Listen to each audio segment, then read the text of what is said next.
Hi everyone. Order black కాన్సెప్ట్లో మనం రూల్స్ని గనక పర్ఫెక్ట్గా ఫాలో అయితే ఎంత బాగా వర్కౌట్ అవుతుందో, ఒక్క రూల్ని కొంచెం మనం ఫాలో కాకపోతే అది అంత బాగా ఫెయిల్ అవుతుంది కూడా. సో అందులో మనం అస్సలు మిస్ అవ్వకూడని రూల్ మిటిగేషన్. ఒకవేళ మిటిగేషన్ జరిగిన ఆర్డర్ బ్లాక్ని గనక ట్రేడ్ చేస్తే మనం ఎలా నష్టపోతాము అనేది ఈ వీడియోలో చూపించబోతున్నాను. మీరు గనక ఈ మిస్టేక్ని ఫ్యూచర్లో చేయకుండా ఉంటే చాలాసార్లు మీరు లాస్ రాబోయే ట్రేడ్స్ నుంచి బయటపడతారు. సో యూజువల్గా ఆర్డర్ బ్లాక్ ఫైండ్ అవుట్ చేయాలి అని అనుకుంటే ముందు మనం 1 అవర్ టైం ఫ్రేమ్లో కీ లెవెల్స్ని డ్రా చేసుకుంటాం కదా. సో మనం ఇలా ఒక కీ లెవెల్ని ఐడెంటిఫై చేసుకున్న తర్వాత స్టాక్ ప్రైస్ ఇలా రెడ్ కలర్ క్యాండిల్స్ ఫామ్ అవుతూ కిందకు వస్తుంది అని అనుకుందాం. ఈ లోవర్ లెవెల్స్ లో ఒక పెద్ద విక్ ఫామ్ అయింది కదా, ఆ విక్ ని మనం లిక్విడిటీ స్వీప్ అని అనుకుంటే, ఒకవేళ స్టాక్ ప్రైస్ ఇక్కడ నుంచి షార్ప్ గా ఇలా పెరిగితే మనకి అలాంటప్పుడు ఈ రెడ్ కలర్ క్యాండిల్ అనేది లిక్విడిటీ స్వీప్ ఉన్న క్యాండిల్, అండ్ అలాగే ఇదే క్యాండిల్ ని మనం ఆర్డర్ బ్లాక్ క్యాండిల్ అని కూడా పిలుస్తాం. అయితే దీని కన్ఫర్మేషన్ కోసం ఈ ఆర్డర్ బ్లాక్ క్యాండిల్ నెంబర్ 1 అని అనుకుంటే, సెకండ్ క్యాండిల్ అండ్ ఇది థర్డ్ క్యాండిల్ కాబట్టి ఫస్ట్ క్యాండిల్ యొక్క హై నుంచి థర్డ్ క్యాండిల్ యొక్క లోకి మనకి గ్యాప్ కనిపిస్తూ ఫెయిర్ వాల్యూ గ్యాప్ని ఐడెంటిఫై చేస్తాం. సో వన్స్ మనం ఫెయిర్ వాల్యూ గ్యాప్ని కూడా మార్క్ చేసుకున్న తర్వాత ఇప్పుడు ఆర్డర్ బ్లాక్ యొక్క మిడ్ లైన్ని మనం డ్రా చేసుకుని ఈ మిడ్ లైన్ దగ్గరకు వస్తే మనం ఎంట్రీ ఇవ్వాలి అని అనుకుంటాం. అయితే కొన్నిసార్లు మనకేం జరుగుతుంది, ఇక్కడ నుంచి మార్కెట్ పడిపోయి డైరెక్ట్ గా మిడ్ లైన్ దగ్గరకు వస్తుంది. ఈ మిడ్ లైన్ దగ్గరకు వచ్చినప్పుడు యూజువల్ గా మనం ఎంటర్ అవుతాం. అండ్ ఈ మిడ్ లైన్ దగ్గర నుంచి కిందకి వెళ్ళినప్పుడు ఎగ్జాక్ట్ గా మనకి విక్ ఎక్కడైతే ఇక్కడ కింద బాటమ్ ఉందో ఆ బాటమ్ ని మనం మార్క్ చేసుకుని దానికంటే ఒక 15 to 20 పాయింట్స్ కింద మనం స్టాప్ లాస్ ని పెట్టుకుంటాం. సో ఈ రెడ్ కలర్ లైన్ ని కనుక నేను స్టాప్ లాస్ అని అనుకుంటే, మనం రిస్క్ రివార్డ్ టూల్ ని యూజ్ చేసుకుని మన ఎంట్రీ లెవెల్ నుంచి స్టాప్ లాస్ ఎన్ని పాయింట్స్ ఉందో క్యాలిక్యులేట్ చేసుకుని దానికి డబుల్ నెంబర్ ఆఫ్ పాయింట్స్ ని మనం టార్గెట్ గా పెట్టుకుంటాం. దీన్ని లాజికల్ గా అర్థం చేసుకున్న వాళ్ళకి చాలా సింపుల్ గా ఉంటుంది. అయితే ఇక్కడ చాలా మంది మిటిగేషన్ అనే కాన్సెప్ట్ లో కన్ఫ్యూజ్ అవుతూ ఉన్నారు. సో మిటిగేషన్ అంటే ఏంటి? ఒకసారి ఆర్డర్ బ్లాక్ లోపలికి వచ్చి టచ్ అయ్యి రివర్స్ అయి వెళ్తే దాన్ని మిటిగేషన్ అంటాం. అంటే ఫర్ ఎగ్జాంపుల్ స్టాక్ ప్రైస్ ఇక్కడ నుంచి పడిపోతూ వచ్చి ఆర్డర్ బ్లాక్ యొక్క టాప్ లైన్ ని టచ్ అయ్యి మళ్ళీ అక్కడి నుంచి రివర్స్ అయి పెరిగింది అని అంటే ఇది ఇప్పుడు ఆర్డర్ బ్లాక్ మిటిగేషన్. అయితే స్టాక్ మార్కెట్ బిగినర్స్ కి చాలా మందికి ఉండే కామన్ కన్ఫ్యూజన్ ఏంటి అంటే, ఒకవేళ స్టాక్ ప్రైస్ ఇక్కడ నుంచి రివర్స్ అయ్యి ఫెయిర్ వాల్యూ గ్యాప్ ని గనక టచ్ అయ్యి మళ్ళీ రివర్స్ అయి పైకి వెళ్తే అది మిటిగేషనా అంటే కాదు, ఇది మిటిగేషన్ కాదు. మనం ఆర్డర్ బ్లాక్ కి మాత్రమే మిటిగేషన్ అబ్జర్వ్ చేయాలి. అంటే స్టాక్ ప్రైస్ ఈ ఫెయిర్ వాల్యూ గ్యాప్ ని దాటి ఇంకొంచెం ఇలా కిందకి వచ్చి తర్వాత పైకి వెళ్తేనే మనకు అది మిటిగేషన్ అవుతుంది. అట్లీస్ట్ ఈ ఆర్డర్ బ్లాక్ యొక్క టాప్ లైన్ అయితే టచ్ అయితేనే మనం మిటిగేషన్ అని అనుకుంటాం. సో ఇప్పుడు ఏది మీకు మిటిగేషన్, ఏది మిటిగేషన్ కాదు అనేది ఒక క్లారిటీ వచ్చింది కదా. చాలా సింపుల్. ఏంటంటే ఆర్డర్ బ్లాక్ లోపలికి వస్తుంది కానీ మనకి డైరెక్ట్గా మిడ్ లైన్ దాకా వెళ్లకుండా రివర్స్ అయి పైకి వస్తుంది. అలాంటప్పుడు దాన్ని మనం మిటిగేషన్ అంటాం. అయితే తెలుగు స్టాక్ ఛానల్ యూట్యూబ్లో మనకి స్మార్ట్ మనీ కాన్సెప్ట్స్లో దాదాపు 47 వీడియోస్లో నేను ఈ ఆర్డర్ బ్లాక్స్ గురించే చాలా క్లియర్గా ఎక్స్ప్లెయిన్ చేశాను. అండ్ అలాగే నేను రాసిన decode the market the smart money blue print ఈ బుక్లో 8th చాప్టర్లో ఆర్డర్ బ్లాక్ గురించి డిస్కస్ చేసేటప్పుడు ఇది చాలా క్లియర్గా ఎక్స్ప్లెయిన్ చేశాను. బట్ ఎనీహౌ ప్రాక్టికల్గా ఇది మీకు ఎలా వర్కౌట్ అవుతుంది, మనం ఒకవేళ మిటిగేటెడ్ ఆర్డర్ బ్లాక్స్ ట్రేడ్ చేస్తే మనం ఎలా ఫెయిల్ అవుతాము అనేది తెలిస్తే మీరు దీన్ని మార్కెట్లో అప్లై చేసి డబ్బులు పోగొట్టుకోకుండా ఉంటారు. అందుకనే నేను లాస్ట్ వీక్ ఫామ్ అయిన ఆర్డర్ బ్లాక్స్ ఏవైతే ఉన్నాయో వాటిల్లో ఎక్కడైతే మిటిగేషన్ జరిగింది, ఆ మిటిగేషన్ జరిగిన తర్వాత ఏం జరిగింది అనేది నేను ఈ వీడియోలో చూపించబోతున్నాను. సో ఇప్పుడు మీకు ఇదంతా బ్యాంక్ నిఫ్టీ యొక్క 5 minute చార్ట్లో చూపిస్తున్నాను. సో ఫస్ట్ ఆఫ్ ఆల్ ఈ ప్లేస్లో మనం అబ్జర్వ్ చేద్దాం. దీన్ని నేను మీకు క్లియర్గా కనిపించడం కోసం జూమ్ చేస్తున్నాను. సో జూమ్ చేసినప్పుడు మనకి ఇలాగా మార్కెట్ పడిపోతూ వచ్చి ఇక్కడ ఒక షార్ప్ రివర్సల్, ఇక్కడ మనకు ఒక స్ట్రాంగ్ విక్ ఫామ్ అయ్యి రివర్సల్ జరిగి పైకి వెళ్తుంది కదా. కాబట్టి ఇది క్యాండిల్ నెంబర్ 1, నెక్స్ట్ ఇది candle number 2 and candle number 3. So ఇక్కడ యూజువల్గా ఈ క్యాండిల్ని మనం ఆర్డర్ బ్లాక్ క్యాండిల్ అని అనుకుంటాం. సో ఇలాగ మనం ఆర్డర్ బ్లాక్ని మార్క్ చేసుకుంటే ఫస్ట్ క్యాండిల్ యొక్క హై నుంచి థర్డ్ క్యాండిల్ యొక్క లోకి గ్యాప్ కనబడుతుంది. సో ఫెయిర్ వాల్యూ గ్యాప్ కూడా ఉంది.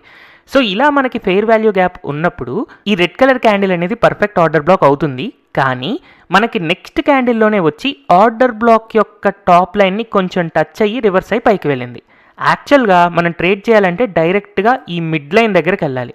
కానీ ఈ మిడ్ లైన్ దగ్గరికి వెళ్లకుండా ఇక్కడ నుంచి పడిపోతూ వచ్చి ఇక్కడ దాకా పడి తర్వాత ఇలా రివర్స్ అయి పెరిగింది. అంటే ఏంటి, ఇక్కడ ఆర్డర్ బ్లాక్ అనేది మిటిగేట్ అయిపోయింది. సో మిటిగేట్ అయిపోయిన తర్వాత మళ్ళీ ఇక్కడ నుంచి మార్కెట్ ఎప్పుడైతే ఇలా పడుతూ ఆర్డర్ బ్లాక్ జోన్కి వస్తుందో అలాంటప్పుడు మనం ట్రేడ్ చేయకూడదు. ఒకవేళ ట్రేడ్ చేస్తే ఏమయ్యేది, మనం స్టాప్ లాస్ అండ్ టార్గెట్ పెట్టుకుంటాం కదా. సో ఫర్ ఎగ్జాంపుల్ ఇక్కడ స్టాప్ లాస్ ఉంది అండ్ అలాగే హయ్యర్ లెవెల్స్లో దీనికి డబుల్ టార్గెట్ అంటే ఈ లెవెల్లో ఉంది అని అనుకుంటే మనకి టార్గెట్ హిట్ అయిందా, లేదు, వెళ్ళి స్టాప్ లాసే హిట్ అయింది. ఎందుకు స్టాప్ లాస్ హిట్ అయింది, ఆర్డర్ బ్లాక్ ఆల్రెడీ ఇక్కడ మిటిగేషన్ జరిగిపోయింది కాబట్టి. సో నెక్స్ట్ 23rd ఫిబ్రవరి రోజున కనుక నేను అబ్జర్వ్ చేస్తే నాకు ఇక్కడ మార్కెట్ పడిపోతూ వచ్చి ఈ రెడ్ కలర్ క్యాండిల్ ఏదైతే ఉందో ఇక్కడ మనకు కనపడుతుంది కదా, ఇంత పెద్ద విక్ ఫామ్ అయ్యి తర్వాత ఇక్కడ నుంచి షార్ప్గా రివర్స్ అవుతూ పైకి వెళ్ళింది.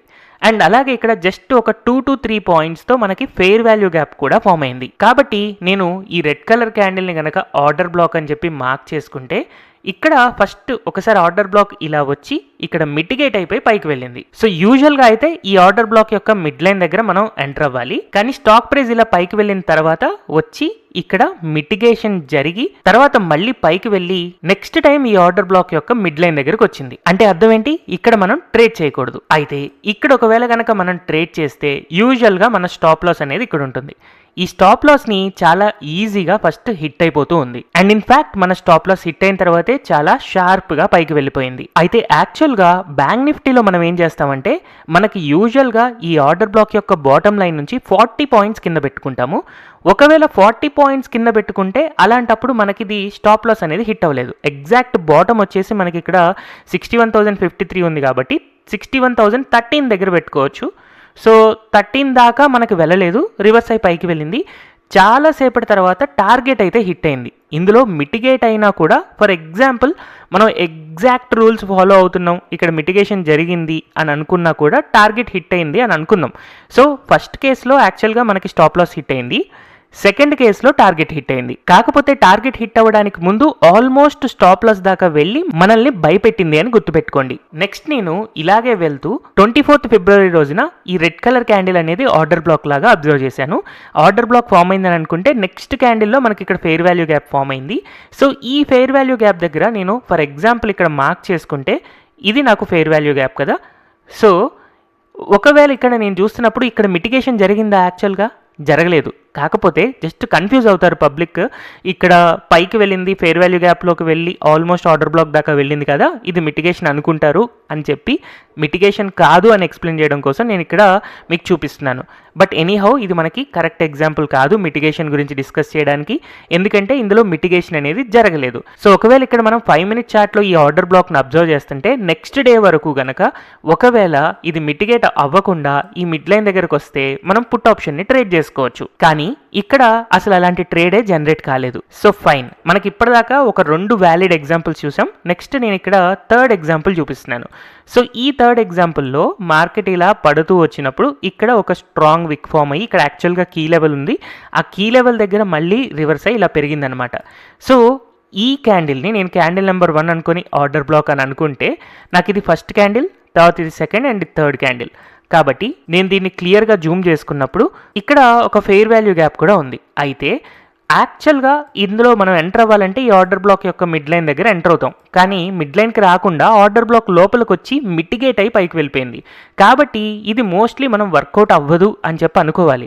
అలా అనుకోకుండా మనం ఒకవేళ ఇలాగే చూస్తూ ఈ ఆర్డర్ బ్లాక్ యొక్క మిడ్ లైన్ దగ్గరకు వస్తే ఎంటర్ అవుదామని చెప్పి ఈ మిడ్ లైన్లో ఎంటర్ అయితే ఏమవుతుంది, మనకి మిడ్ లైన్లోకి ఎంటర్ అయిన తర్వాత అలాగే పడిపోతూ వెళ్ళి స్టాప్ లాస్ హిట్ అయిపోయింది, టార్గెట్ అనేది హిట్ అవ్వలేదు. సో ఇప్పుడు మనం చూసిన 3 ఎగ్జాంపుల్స్లో 2 స్టాప్ లాస్ హిట్ అయ్యాయి, ఒకటి టార్గెట్ హిట్ అయింది. సో నెక్స్ట్ ఎగ్జాంపుల్ చూద్దాం. మనకి 25th ఫిబ్రవరి రోజున ఫామ్ అయింది. సో ఈ 25th రోజున ఇక్కడ ఫామ్ అయిన రెడ్ కలర్ క్యాండిల్ చూడండి, రీసెంట్ గా ఉన్న లోస్ అన్నిట్లో కంటే ఇదే యాక్చువల్ గా లోకి వెళ్ళింది. అంటే ఇక్కడ పుట్ ఆప్షన్ యొక్క ట్రాప్ అనేది జరిగిందనమాట. సో ఈ ట్రాప్లో మనకు యాక్చువల్గా ఈ రెడ్ కలర్ క్యాండిల్ అనేది ఒక ఆర్డర్ బ్లాక్ లాగా ఫామ్ అయింది. Red colour candle candle number 1 అనుకుంటే next green colour candle candle number 2 and ఇది క్యాండిల్ నెంబర్ 3. జస్ట్ ఒక 2 points డిఫరెన్స్తో మనకి ఒక ఫెయిర్ వాల్యూ గ్యాప్ ఉంది.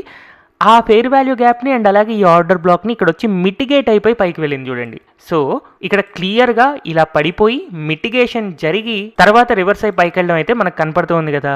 కాబట్టి ఇది వ్యాలిడ్ ఆర్డర్ బ్లాక్ కాదు అని అనుకోవాలి. బట్ ఒకవేళ మనం అది మిస్ అయ్యి అలాగే వెయిట్ చేస్తున్నాము అని అంటే మనకి ఇలా చూస్తూ వెళ్ళినప్పుడు మనకి ఇక్కడ ఒక ట్రేడ్ సిగ్నల్ అయితే వచ్చింది. సో యూజువల్గా మనం ఈ ట్రేడ్ సిగ్నల్ని మార్క్ చేసుకుని మనం ఈ ట్రేడ్కి స్టాప్ లాస్ని కూడా మార్క్ చేసుకుని టార్గెట్ కోసం వెయిట్ చేస్తూ ఉంటే ఇందులో మనకి టార్గెట్ హిట్ అయింది అని అనుకోవచ్చు. కాకపోతే 2 to 3 అవర్స్ తర్వాత హిట్ అయింది. సో ఇప్పటిదాకా మనం చూసిన 4 ట్రేడ్స్లో 2 సక్సెస్ అయ్యాయి, 2 ఫెయిల్ అయ్యాయి. నెక్స్ట్ నేను 27th ఫిబ్రవరి రోజున కనుక అబ్జర్వ్ చేస్తే ఈ గ్రీన్ కలర్ క్యాండిల్లో మనకు ఒక లిక్విడిటీ స్వీప్ ఫామ్ అయ్యి పైకి పెరుగుతూ వెళ్ళింది.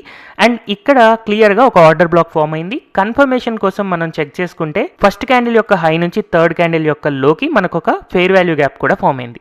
సో వన్స్ మనకి ఇక్కడ మార్కెట్ పైకి వెళ్ళిన తర్వాత క్లియర్గా ఇలా పడిపోతూ వచ్చి ఆర్డర్ బ్లాక్ని ఇక్కడ మిటిగేషన్ జరిగి తర్వాత పైకి వెళ్ళింది.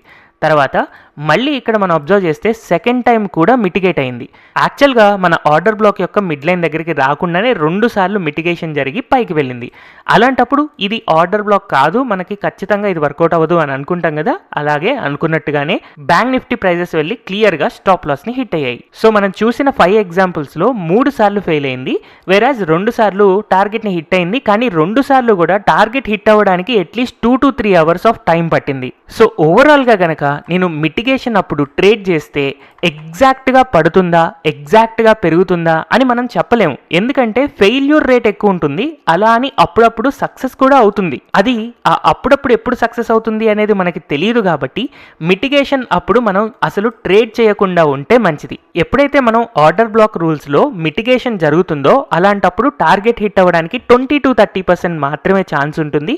Remaining 70 to 80% stop loss hit అవ్వడానికే ఛాన్స్ ఉంటుంది. సో ఒకవేళ మనం 10 ట్రేడ్లు చేసిన ఆర్డర్ బ్లాక్ మిటిగేషన్ అవుతుంది అని అంటే అలాంటప్పుడు ఓవరాల్గా మనం ఏం మనీ సంపాదించాం. అందుకోసమే సింపుల్గా ఎప్పుడైతే ఆర్డర్ బ్లాక్ మిటిగేట్ అవుతుందో అలాంటి ట్రేడ్స్ని మనం అవాయిడ్ చేసేస్తే మన ప్రాబబిలిటీ ఆఫ్ ప్రాఫిట్ అనేది పెరుగుతుంది. And perfect order black rules వచ్చినప్పుడు మాత్రమే మనం ట్రేడ్ చేయగలిగితే మన మనీ అనేది తొందరగా గ్రో అవుతుంది. సో మీరు కరెక్ట్ ఆర్డర్ బ్లాక్ యొక్క రూల్స్ అన్ని తెలుసుకోవాలి అని అనుకుంటే తెలుగు స్టాక్ ఛానల్లో ప్లేలిస్ట్లోకి వెళ్తే స్మార్ట్ మనీ కాన్సెప్ట్స్ ప్లేలిస్ట్ ఉంటుంది. ఇలా మీరు కిందకి స్క్రోల్ చేసినప్పుడు మీకు లెసన్ నెంబర్ 24, 25, 26, 27 ఇలా ఆర్డర్లో ఉంటాయి. అన్ని వీడియోస్ని మీరు చూసి ఆర్డర్ బ్లాక్ యొక్క పర్ఫెక్ట్ రూల్స్ మీరు నేర్చుకోవచ్చు. లేదా నేను రాసిన book decode the market the smart money blue print book చదివినా కూడా మీకు ఈ టాపిక్స్ అన్నీ కూడా కవర్ అవుతాయి. హోప్ ఈ వీడియో ద్వారా ఆర్డర్ బ్లాక్ యొక్క మిటిగేషన్ అనేది ఎంత డేంజర్ అనేది మీకు అర్థమైంది అని అనుకుంటున్నాను. దీన్ని మీ ఆర్డర్ బ్లాక్ కాన్సెప్ట్లో చాలా జాగ్రత్తగా యూజ్ చేస్తూ మీ లాసెస్ని తగ్గించుకుంటారు అని అనుకుంటున్నాను. ఈ వీడియో నచ్చినట్టయితే don't forget to like, share and subscribe to Telugu stock channel. Thank you everyone for watching this video.